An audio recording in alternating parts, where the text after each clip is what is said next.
আল্লাহ বলেছেন জিহাদ করো করার মতো। এখানে আমাদের কার্যক্রম যদি করার মতো করতে পারি, আমার তো মন বলছে বাতিল কখনোই বাংলার জমিনে মাথা উঁচু করে দাঁড়াতে পারবে না, সাহস পাবে না। ওরা বাংলার জমিনের মধ্যে সেই মাথা নিচু করেই থাকতে হবে ইনশাআল্লাহ তোমাদের তৎপরতায়। সেই হিসাবে আমি তোমাদেরকে বলবো যে আজকে দেখছো যে কত মায়ের কোল খালি হয়ে গেল। এই মায়ের কোল খালি করার রাজনীতি বাংলার মানুষ আর দেখতে চায় না।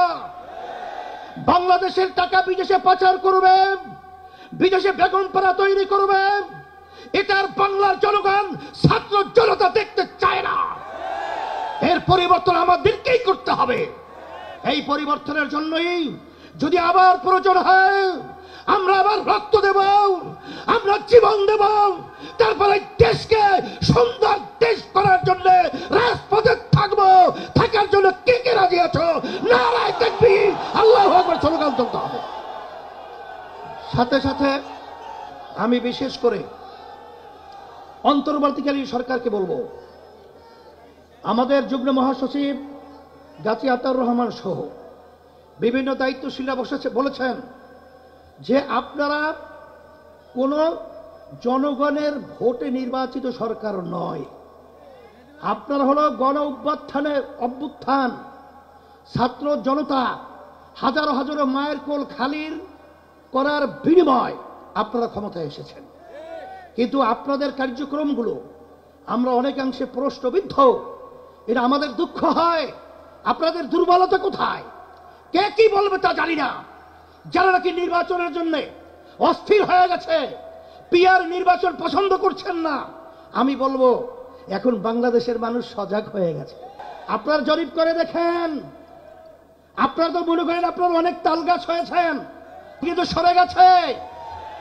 এখন এই বাংলাদেশের মধ্যে আর এই চাঁদাবাজদেরকে, এই যারা নাকি জায়গা দখলকারীদেরকে, খুনিদেরকে, গুমিদেরকে বাংলাদেশের মানুষ দেখতে চায় না। পরিবর্তন করতে হবে। সুন্দর পরিবেশ তৈরির জন্য আমাদেরকে কাজ করতে হবে। এই জন্য আমি বিশেষ করে বলবো, যারা নাকি হাজার হাজার মায়ের কোল খালি করেছে তাদেরকে আবার নির্বাচনের জন্য আহ্বান করছেন, আপনারা কি ইঙ্গিত দিচ্ছেন? এখনো মায়ের কান্না বন্ধ হয় নাই, এখনো মুখদের পানি পানি সেই শব্দ আমাদের কান থেকে এখনো সরে নাই। আবু সাইদের হাত প্রসারিত গুলিবিদ্ধ, বুক নিয়ে মাটিতে লুটিয়ে পড়েছে, এখন আমাদের নজর থেকে এখনো সেই স্মৃতি গেলে নাই। আর আপনারা তাদেরকে নির্বাচনে আহ্বান করবেন, আবার নির্বাচনে তাদেরকে নিয়ে এসে আপনারা ক্ষমতা দখল করবেন। এ ধোঁকাবাজি বাংলাদেশের জনগণ বুঝে গেছে। তাইলে আমরা বলবো, যারা নাকি বিভিন্ন সময় লক্ষ্য করেছি যে আপনারা সাধারণ ক্ষমা ঘোষণা করেন, আবার কেউ তাদেরকে নির্বাচনে আহ্বান করেন, এইসব ধোঁকাবাজি বাংলাদেশের জনগণ এখন বুঝে ফেলেছে। আপনাদের অবস্থান পরিষ্কার করতে হবে।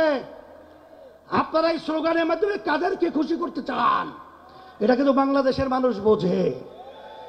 আর এই পাশের আমাদের যে রাষ্ট্র রয়েছে, নিয়ম ছিল বন্ধুত্ব সুলভ আচরণ আমাদের সাথে করবে, কিন্তু তাদের আচরণে আমরা বন্ধুত্ব পাই নাই। তাদের দোষদেরকে খুশি করবেন এবং তাদেরকে নিয়ে আপনারা ক্ষমতায় যাবেন না, এটা কখনই হবে না, আর হতে দেওয়া যাবে না। আর পিআর সিস্টেমের মাধ্যমেই বাংলাদেশে জাতীয় সরকার গঠন হবে। আপনারা কেন চাচ্ছেন না? আপনাদের ভয় কোথায়? আবার আপনারা এই নির্বাচন পদ্ধতির মাধ্যমে এককভাবে ক্ষমতায় গিয়ে আবার আপনারা বিভিন্ন ধরনের আমাদের উপরে সেই স্টিম রুলার জুলুমের এটা চাপিয়ে দেবেন, এটা হবে না। এই জন্য পিআর সিস্টেমে যদি নির্বাচন না হয়, ইসলামী আন্দোলন বাংলাদেশ, যুব আন্দোলন কনভেনশন থেকে আমরা ঘোষণা করছি, আমরা পিআর সিস্টেমে ওই নিম্ন কক্ষ বলেন, উচ্চ কক্ষ বলেন, সব সেক্টরেই পিআর সিস্টেমে নির্বাচন হতে হবে। প্রত্যেকটা ভোটারের তাদের ভোটের অধিকার বাস্তবায়িত হবে। বাংলাদেশের জাতীয় সরকার হবে, নাহলে আমাদের আন্দোলন করার প্রয়োজন হলে আন্দোলন করব, সংগ্রাম করব, পিআর সিস্টেমে নির্বাচন বাস্তবায়ন করে ছাড়বো ইনশাআল্লাহ।